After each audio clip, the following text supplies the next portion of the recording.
ഫവാസ്, നമസ്കാരം. നമസ്കാരം. പുതിയ ചില രാഷ്ട്രീയ ധ്രുവീകരണങ്ങൾ കേരളത്തിൽ സംഭവിച്ചുകൊണ്ടിരിക്കുന്നു എന്നുള്ളതാണ് നമ്മൾ ഈ തെരഞ്ഞെടുപ്പ് കഴിഞ്ഞതിന് ശേഷം കാണാൻ കഴിയുന്നത്.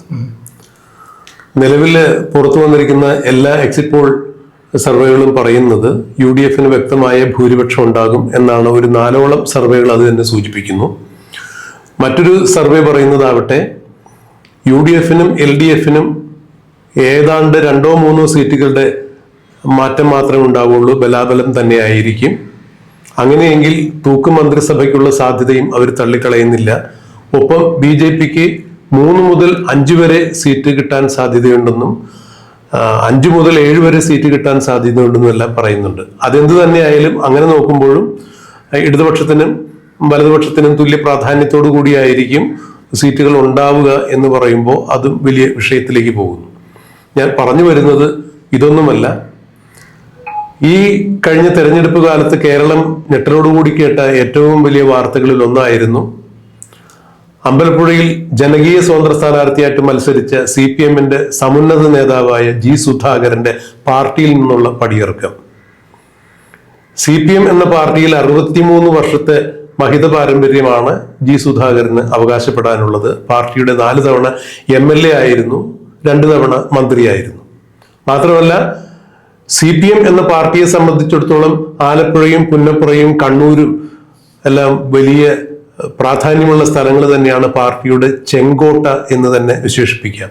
അവിടെ നിന്നാണ് പാർട്ടി ക്ലാസുകൾ എടുക്കാൻ വേണ്ടി പോയിരുന്ന, സന്ദേശത്തിലെ ശങ്കരാടിയുടെ കഥാപാത്രത്തെ അനുസ്മരിച്ചുകൊണ്ട് പറയുകയാണെങ്കിൽ താത്വികാചാര്യനായിരുന്ന G. സുധാകരൻ പാർട്ടി വിട്ട് പുറത്തു പോരുന്നത്. പാർട്ടി വിട്ടു പുറത്തു പോരുന്ന ഒരു രീതിയായിരുന്നു അന്നുണ്ടായിരുന്നത്. അംഗത്വം പുതുക്കിയില്ല CPM അതിൻ്റെ അകത്ത്. പക്ഷെ അന്ന് അദ്ദേഹം പറഞ്ഞത് പാർട്ടിയിലെ പുത്തൻകൂറ്റ് നേതാക്കന്മാരുടെ നയ വൈകല്യങ്ങളോട് പ്രതികരിച്ചുകൊണ്ട് കമ്മ്യൂണിസം നിലനിൽക്കണമെന്നുള്ള ആഗ്രഹം കൊണ്ട് ഞാൻ പുറത്തു പോരുന്നു എന്നാണ് പറഞ്ഞത്. പിന്നീട് അദ്ദേഹം ജനകീയ സ്വതന്ത്രനായി മത്സരിക്കുന്നു. കോൺഗ്രസ് UDF അദ്ദേഹത്തിന് പിന്തുണ കൊടുക്കുന്നു. ഇപ്പോ പുറത്തു വരുന്ന എക്സിറ്റ് പോൾ ഫലങ്ങൾ പരിശോധിക്കുമ്പോൾ G. സുധാകരൻ വ്യക്തമായ ഭൂരിപക്ഷത്തോടുകൂടി നിലവിലെ CPM MLA ആയ H. സലാമിനെ പിന്തള്ളി അവിടെ വിജയിക്കും എന്ന് തന്നെയാണ് പറയുന്നത്. ഈ ഘട്ടത്തിലാണ് ഇപ്പോൾ വീണ്ടും ഒരു മലക്കം മറിച്ചിൽ G. സുധാകരന്റെ ഭാഗത്തു നിന്നും ഉണ്ടായിരിക്കുന്നത്. ഞാൻ പാർട്ടിയിൽ നിന്നും പുറത്തു പോന്നിട്ടില്ല, അംഗത്വം പുതുക്കിയില്ല എന്ന് മാത്രമാണ്. ഞാൻ ഇപ്പോഴും കമ്മ്യൂണിസ്റ്റുകാരൻ തന്നെയാണ്, CPM അടിയുറച്ച് വിശ്വസിക്കുന്ന ആളാണ്. ഇന്നലെ EV ശ്രീധരന്റെ അനുസ്മരണ സമ്മേളനത്തിലാണ് G. സുധാകരൻ ഇത്തരം ഒരു കാര്യം വ്യക്തമാക്കിയത്. ആ വേദിയിൽ കോൺഗ്രസിന്റെ നേതാവ് മുൻ ആഭ്യന്തര വകുപ്പ് മന്ത്രിയായിരുന്ന രമേശ് ചെന്നിത്തലയുണ്ടായിരുന്നു. എന്ത് തോന്നുന്നു ഫവാസിന് ഇത്തരം ഒരു കാര്യം കേൾക്കുമ്പോൾ? ഒരു രാഷ്ട്രീയ നിരീക്ഷകരാണ് ഫവാസ് പാറമേൽ എന്ന ജേർണലിസ്റ്റ്. എന്താണ് ഈ കാര്യങ്ങളെ കുറിച്ച് താങ്കൾക്ക് പറയാനുള്ളത്? ഒന്നാമത്തെ കാര്യം എന്ന് പറഞ്ഞു കഴിഞ്ഞാൽ G. സുധാകരൻ ഒരിക്കലും UDF അങ്ങോട്ട് പോയിട്ട് ഒരു പിന്തുണ ചോദിച്ചിട്ടില്ല. ഇവര് UDF ഇങ്ങോട്ട് വന്ന് പിന്തുണ കൊടുത്തതാണ്. അതിപ്പോ PK ശശിയുടെ കാര്യത്തിലായാലും പല നേതാക്കന്മാരുടെ കാര്യത്തിലും UDF ഇങ്ങോട്ട് വന്നുകൊണ്ട് പിന്തുണ കൊടുത്തതാണ്. അതുകൊണ്ട് തന്നെ സുധാകരൻ ഏത് തരത്തിൽ നിലപാടെടുക്കുമെന്ന് ചോദിച്ചു കഴിഞ്ഞാൽ നമുക്കറിയാം, രാഷ്ട്രീയ ചാണക്യം എന്ന് കൂടി വിശേഷിപ്പിക്കാൻ പറ്റുന്ന CPM സംബന്ധിച്ചിടത്തോളം അവരെ ഏറ്റവും വലിയ നേതാവ് കൂടിയായിരുന്നു ഈ G. സുധാകരൻ. അതുകൊണ്ട് എന്ത് നിലപാട് എങ്ങനെ എടുക്കും എന്നുള്ള കാര്യം ഇറ്റ്സ് ടോട്ടലി അൺഎക്സ്പെക്റ്റഡ് ആയ ഒരു കാര്യമാണ്. പിന്നെ മറ്റൊരു കാര്യം, സുധാകരൻ ഈ പറഞ്ഞ പോലെ കണ്ണൂർ ലോബിയാണ്. ഇപ്പം CPM നോക്കിക്കഴിഞ്ഞാൽ പൊതുവെ കണ്ണൂർ ലോബി, അതിൽ നിന്ന് വളരെ വ്യതിചലനമായിട്ടാണ് ഈ അമ്പലപ്പുഴയിൽ നിന്ന് ആലപ്പുഴ ഭാഗത്തു നിന്ന് ജയിച്ചു വരുന്നത്. സോ പിണറായി വിജയനെ പോലെ തന്നെ അല്ലെങ്കിൽ അതിനൊപ്പം തന്നെ നിലകൊള്ളുന്ന ഒരു നേതാവ് കൂടിയാണ്. അപ്പോൾ അങ്ങോട്ട് പോവോ എന്ന് ചോദിച്ചു കഴിഞ്ഞാൽ നമുക്ക് പറയാൻ പറ്റില്ല. എൻ്റെ ഒരു വീക്ഷണത്തിൽ ഞാൻ പോകില്ല എന്ന് പ്രതീക്ഷിക്കുന്നു. നിങ്ങൾ എങ്ങനെ ഈ വിഷയത്തെ കാണുന്നത്? G. സുധാകരനെ സംബന്ധിച്ചിടത്തോളം ഒരുപാട് പ്രത്യേകതകൾ ഇപ്പോൾ ഫവാസ് പറഞ്ഞുള്ള നമ്മൾ കാണേണ്ടത്. G. സുധാകരൻ ഏത് പക്ഷത്താണ് എന്ന് നിലയുറപ്പിച്ചിട്ടാണ്, നോക്കിയിട്ടാണ് അന്ന് ആ പക്ഷം ആരുടെ കൂടെ നിൽക്കണം എന്നുള്ളത് തീരുമാനിച്ചത്. അതായത് VS അച്യുതാനന്ദൻ പിണറായി പക്ഷം സജീവമായി നിലനിൽക്കുന്ന സമയത്ത് VSന്റെ ഒപ്പവും പിണറായിയുടെ ഒപ്പവും നിലകൊണ്ടൊരു നേതാവ് സുധാകരനായിരുന്നു. ആദ്യം VS പക്ഷത്ത് നിലകൊള്ളുകയും പിന്നീട് പാർട്ടിയെ പിണറായി പക്ഷത്തേക്ക് ആലപ്പുഴ ലോബിയൊക്കെ മാറ്റി എടുത്ത ആൾ കൂടിയാണ് G. സുധാകരൻ. അപ്പോൾ പാർട്ടിയിൽ ശക്തമായ സാന്നിധ്യവും അടിവേരുകളും സ്വാധീനവും ഉള്ള ഒരു നേതാവ് തന്നെയാണ്. അത്തരം ഒരു നേതാവ് പാർട്ടിയുടെ ഈറ്റില്ലം എന്നൊക്കെ വിശേഷിപ്പിക്കാവുന്ന ആലപ്പുഴയിൽ നിന്ന് നമുക്കറിയാം, ആലപ്പുഴ പുന്നപ്ര എന്നൊക്കെ പറഞ്ഞു കഴിഞ്ഞിട്ടുണ്ടെങ്കിൽ രണഭൂമിയാണ്, സമരാങ്കണമാണ്. അപ്പൊ അവിടെ നിന്നിട്ട് അവിടുത്തെ ഒരു സഖാവ് പാർട്ടിയിൽ നിന്ന് പാർട്ടിയോട് വിയോജിച്ച് പുറത്തു പോവുക എന്ന് പറഞ്ഞാൽ അത് CPM-നെ സംബന്ധിച്ചിടത്തോളം അവരുടെ അസ്ഥിവാരം ഇളക്കുന്നതിന് തുല്യം തന്നെയാണ്. അങ്ങനെ ചെയ്യുമ്പോൾ ജി സുധാകരൻ ഒരു കാരണവശാലും ഒരു പുത്തൻകൂട്ട് നേതാവല്ല. ഫവാസ് പറഞ്ഞ പോലെ രാഷ്ട്രീയ ചാണക്യം തന്നെയാണ്, യാതൊരു തർക്കവുമില്ല.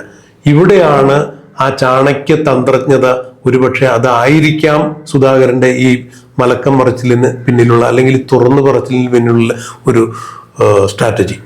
അദ്ദേഹം ഒരു വിലപേശൽ തന്നെയാണ് ഇതിലൂടെ നടത്താൻ സാധ്യത എന്ന് എനിക്ക് തോന്നുന്നു. കാരണം ഈ ഫലപ്രഖ്യാപനങ്ങളെല്ലാം ശരിയായിട്ട് വരുന്നുണ്ടെങ്കിൽ, UDF-ന് അധികാരം കിട്ടുകയാണെങ്കിൽ കോൺഗ്രസിനെ സംബന്ധിച്ചിടത്തോളം, UDF-നെ സംബന്ധിച്ചിടത്തോളം അത്ര പെട്ടെന്നൊന്നും വശംവദനാക്കി എടുക്കാൻ പറ്റിയ, വഴക്കിയെടുക്കാൻ പറ്റിയ ഒരു നേതാവല്ല ജി സുധാകരൻ.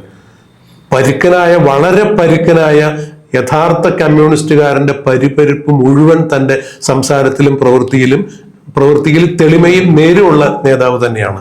അതായത് സത്യമായിട്ട് വിളിച്ചു പറയാൻ ഒട്ടും മടി കാണിക്കാത്ത നേതാവാണ്.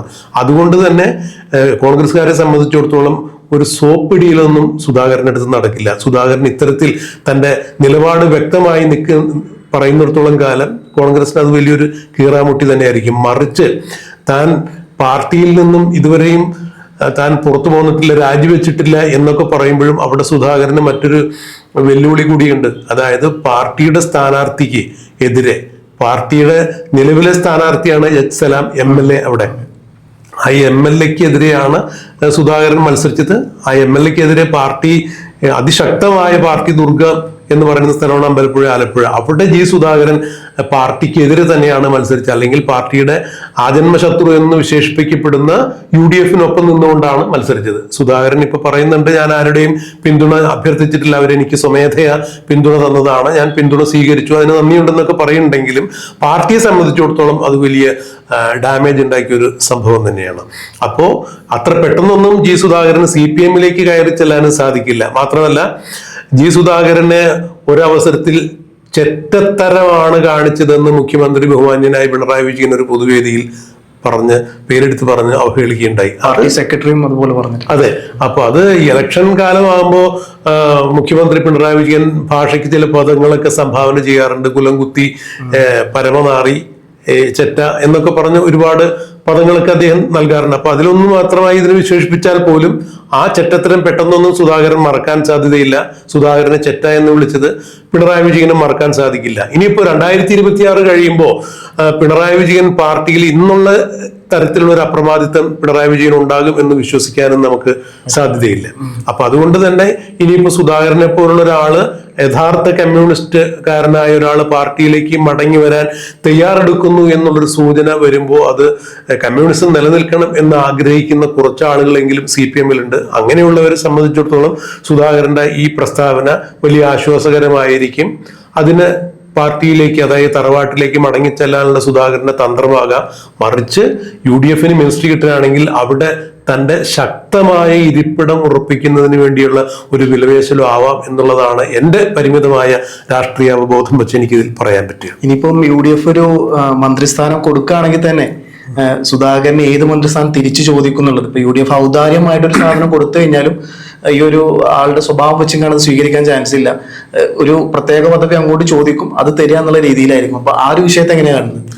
അല്ല, അത് ഫവാസ് പറഞ്ഞത് അക്ഷരാർത്ഥത്തിൽ അതായിരിക്കണം ശരിയാവാൻ കൂടുതൽ സാധ്യത. കാരണം ഏതെങ്കിലും അപ്രസക്തമായ ഒരു വകുപ്പ് കൊടുത്തിട്ട് സുധാകരനെ മന്ത്രിയാക്കിയോ ഇല്ലയോ എന്ന് പറഞ്ഞിട്ടൊരു മന്ത്രി സ്ഥാനം കൊടുത്തു കഴിഞ്ഞാൽ സുധാകരനെ അങ്ങനെ മൂലയ്ക്ക് ഇരുത്താം എന്നുള്ളൊരു ധാരണ, ഇതെല്ലാം നമ്മൾ മലർപ്പൊടിക്കാരന്റെ സ്വപ്നം പോലെ പറയുന്നതാണ്. UDF-ന് മന്ത്രിസഭ കിട്ടുകയാണെങ്കിൽ, സുധാകരൻ ജയിക്കുകയാണെങ്കിൽ, അങ്ങനെ സംഭവിക്കുകയാണെങ്കിൽ ഇവർ വച്ചു നീട്ടുന്ന എന്തെങ്കിലും ഒരു സ്ഥാനം മേടിച്ച് തൃപ്തിപ്പെടാൻ സുധാകരൻ ഒരു കാരണവശാലും തയ്യാറാവില്ല. കാരണം സുധാകരൻ CPM-ലുണ്ടായിരുന്നപ്പോൾ കൈകാര്യം ചെയ്ത വകുപ്പുകളെല്ലാം അത്രത്തോളം വലുതാണ്.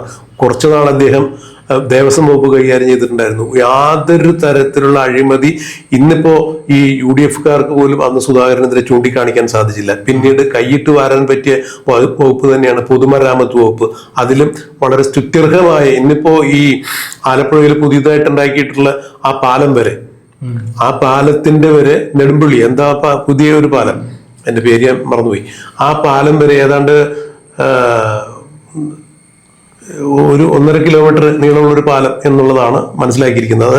അവിടെ ആ പാലത്തിന്റെ ഉദ്ഘാടന വേദിയിലേക്ക് സുധാകരൻ പെരുമ്പളം പാലമൊക്കെ സുധാകരന്റെ കാലത്ത് അതിന് വേണ്ടിയിട്ടുള്ള രൂപരേഖകൾ തയ്യാറാക്കിയിരുന്നു എന്നാണ് അറിയാൻ സാധിക്കുന്നത്. അങ്ങനെ പൊതുമരാമത്ത് വകുപ്പ്, ദേവസ്വം വകുപ്പ്, കുറച്ചു കാലം സഹകരണ വകുപ്പ്. നോക്കണം, സുധാകരന് ശേഷം ഈ വകുപ്പ് ഭരിച്ചിരുന്ന ആളുകളെല്ലാം അത് കുളാക്കി. പൊതുമരാമത്ത് വകുപ്പിൽ നടക്കാത്തത്ര കോടിക്കണക്കിന് രൂപയുടെ അഴിമതികളാണ് പറഞ്ഞേക്കുന്നത്. ദേവസ്വം വകുപ്പ് അറിയാലോ, ഒന്നാം പിണറായി വിജയൻ സർക്കാർ അധികാരത്തിൽ വന്നപ്പോൾ 2018 കാലത്താണ് ശബരിമലയിൽ സ്വർണ്ണക്കൊള്ള അടക്കമുള്ള ഗംഭീരമായ സ്വർണ്ണക്കൊള്ള നടന്നത് പിണറായി വിജയൻ സർക്കാരിന് ഭീഷണി ഉണ്ടാക്കിയത്. ആ ദേവസ്വം വകുപ്പ് സുധാകരൻ ഭരിച്ചപ്പോൾ ഒരു പണമിട തൂക്കത്തിന്റെ ഒരു തർക്കം പോലും അവിടെ നടന്നിരുന്നില്ല. സഹകരണ വകുപ്പ് നോക്കൂ, കരുവന്നൂര് എന്നും CPM-ന്റെ തീരാക്കളങ്കമായി കണ്ണീരായിട്ട് ഇപ്പോഴും നിലനിൽക്കുകയാണ്. എന്ന് പറഞ്ഞതുപോലെ ഇത്തരം സങ്കീർണമായ വകുപ്പൊക്കെ ഭരിച്ച് പേരുകേട്ട സുധാകരന് തീർത്തും അപ്രസക്തമായ ഒരു വകുപ്പ് കൊടുത്ത് കോൺഗ്രസ് മൂലക്കിരുത്താൻ ശ്രമിച്ചാൽ അത് നടക്കില്ല. ഒരുപക്ഷെ അതിന്റെ അങ്ങനെയൊന്നും എൻ്റെ അടുത്ത് നടക്കില്ല എന്നുള്ള വിലപേശലാണോ സമ്മർദ്ദതന്ത്രമാണോ ഇതെന്നുള്ളതും അറിയില്ല.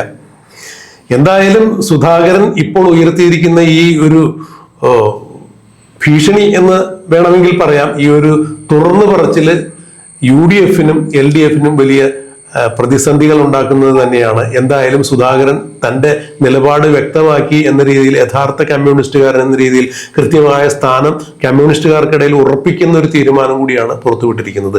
സുധാകരൻ തന്റെ നിലപാട് അവിടെയും ഇവിടെയും സേഫാക്കി എന്ന് വേണം ഇതിലൂടെ, ഞാൻ അങ്ങനെയാണ് മനസ്സിലാക്കുന്നത്.